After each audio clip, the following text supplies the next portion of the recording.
अस्सलाम वालेकुम। आज हम जिस टॉपिक पे बात करेंगे वो है कि हम अपनी कम आमदन में अपने घर को कैसे चलाएं, कम पैसों में कैसे चलाएं। तो ये कोई मतलब साइकोलॉजिकल डिसऑर्डर में तो नहीं आता, लेकिन इसकी वजह से बहुत सारे लोग साइकोलॉजिकल प्रॉब्लम्स में फंस जाते हैं, डिप्रेशन में। कई केसेस हमारे पास ऐसे आते हैं जो कम आमदन की वजह से वो बने हुए होते हैं। तो इतना ज़्यादा जो डिप्रेशन या एंजाइटी वो घरों में कम पैसों की वजह से होती है। मतलब इतनी ज़्यादा कमाई नहीं होती, लेकिन खर्चे हमारे बहुत ज़्यादा होते हैं। तो उसके लिए तो पहले आप अपने घर का बजट बनाएं कि हमें इतना पैसा आ रहा है और हम इतनी खर्चा कर सकते हैं, और यहाँ तक हमारी लिमिट है, और उसमें कुछ थोड़ी बहुत सेविंग भी करें। फ़र्ज़ करें अगर आप 1000 भी रोज़ का कमाते हैं तो उसमें आपका होना चाहिए कि आप 800 रुपये खर्च करें और 200 रुपये आप रखें। और ये इसमें आप किस तरह से करते हैं, थोड़ा अपनी चीज़ों को, अपने घर को मैनेज करना सीखें। वो वाली घरों में अमूमन ये होता है कि हर रोज़ तो गोश्त नहीं कोई भी पकाता, आजकल तो बहुत ज़्यादा चिकन और ये वो सारे बहुत ज़्यादा महंगे हैं। तो नॉर्मल सब्ज़ी ऐसी बनाएं, तो बजट को कंट्रोल करना सीखें। अब हर घर में अलग से पैसे आते हैं, आमदन आती है, तो हम उसको हर घर का अलग से तो नहीं बना सकते ना बजट। अगर मेरे पास कोई पेशेंट आए और वो पैसों की वजह से हो, तब हम उसको बना के दे देते हैं, हम बता देते हैं कि आप ऐसे करें, ऐसे करें, ऐसे करें। ये मैंने बताया ना कि ये कोई साइकोलॉजिकल डिसऑर्डर नहीं होता, लेकिन इस क्योंकि ये रीज़न बनता है दूसरे साइकोलॉजिकल डिसऑर्डर की, रीज़न ये बनता है। और 90% ये होता ही ये है। मतलब ज़्यादातर घरों में प्रॉब्लम ही ये होता है। अगर मैरिड लाइफ में, शादीशुदा लाइफ में प्रॉब्लम्स आ रहे हैं, तो हमें सबसे पहले हम पैसे पे जाते हैं। अच्छा, बहुत ज़्यादा पैसा भी प्रॉब्लम्स करता है और बहुत कम पैसा भी प्रॉब्लम कर देता है। बहुत ज़्यादा पैसा हो तब भी बंदा हमारे पास बहुत सारे पेशेंट डिप्रेशन के पैसा ज़्यादा होने की वजह से, ये नहीं कि मसरूफियत ज़्यादा होने की वजह से, फीमेल फ्री ज़्यादा रहने की वजह से, पैसा बहुत ज़्यादा है, काम कोई नहीं और उसको इस्तेमाल कोई नहीं पैसे का, तो उस वजह से भी बंदा बीमार हो जाता है। और साइकोलॉजिकल बीमारियां जो होती हैं, और बाकी जो ना पैसा होना वो भी एक वो तो बहुत बड़ी उसको मतलब मुसीबत ही बंदा कहेगा कि बंदा उस तरह से लाइफ को एंजॉय नहीं कर सकता। और ये लाइफ को, जब बंदे के पास कम पैसा होता है, सारी बात है उसने अपनी ज़रूरियात को कम करना होता है।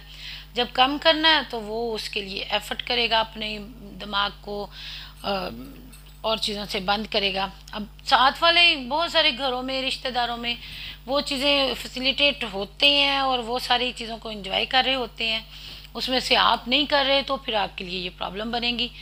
तब मसाइल, साइकोलॉजिकल मसाइल तब बनते हैं। वो तवाज़न नहीं होता माशरती तौर पे, और ना ये तो हो भी नहीं सकता। ये अल्लाह की तकसीम होती है, किसी को ज़्यादा पैसा दिया, किसी को कम दिया।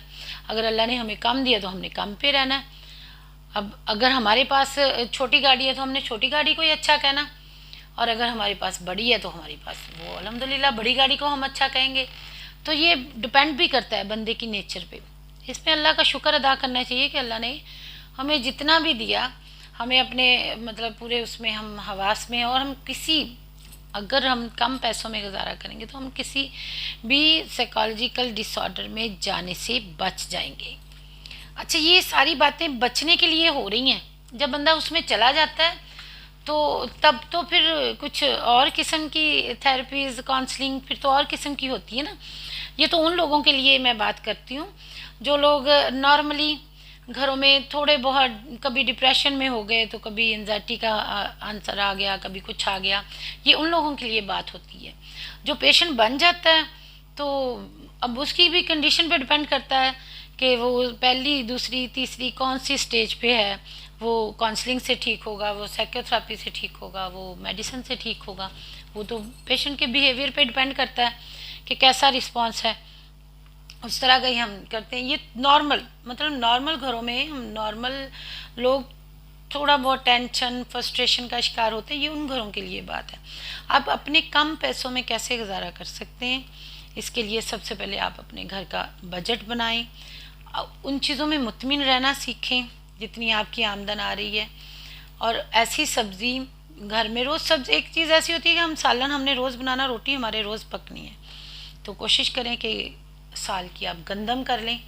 मेहनत करनी पड़ेगी, मेहनत करके अपना गुजारा करें।